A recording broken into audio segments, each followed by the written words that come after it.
நான் நினைக்கிறேன் ஆண்டவர் தான் சமாதானத்தை தருகிறவர்.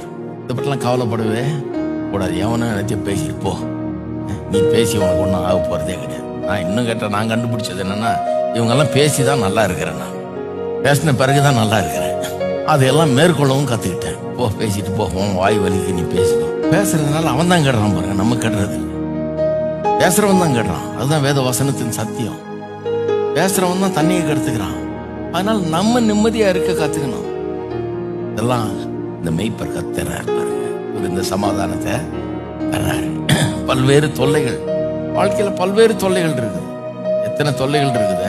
இங்க போனா தொல்லை, அங்க போனா தொல்லை, அது தொல்லை, இது தொல்லை, 1000 தொல்லைகள். எல்லா தொல்லைகளையும் சமாளிச்சுதான் ஆகணுங்க.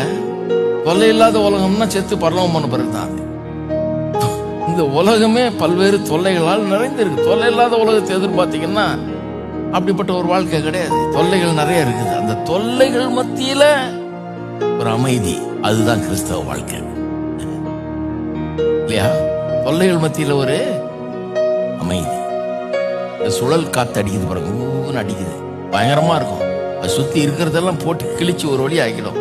வீடு கீடெல்லாம் அமெரிக்காலாம் பார்த்தீங்கன்னா வீடெல்லாம் தூக்கி அடிச்சிடும். வீடு இங்க இருக்க வீட்டை தூக்கி அங்க அடிக்கும். அந்த மாதிரி கார்கள்லாம் தூக்கி அடிச்சிடும். அந்த மாதிரி இந்த சுழல் காத்து வந்துச்சுன்னா பண்ணும். ஆனா அந்த சுழல் காத்துக்கு நடுவுல சென்ட்ரல்ல பாத்தீங்கன்னா அமைதி. ஒண்ணுமே ஆகாதான், ஒரு பின்னு கூட அசையாத அவ்வளவு பெரிய அமைதி. இங்க சுத்திட்டு இருக்கோம், நடுவில் அமைதி. கிறிஸ்தவ வாழ்க்கை அந்த நடுவுல இருக்கிற வாழ்க்கை.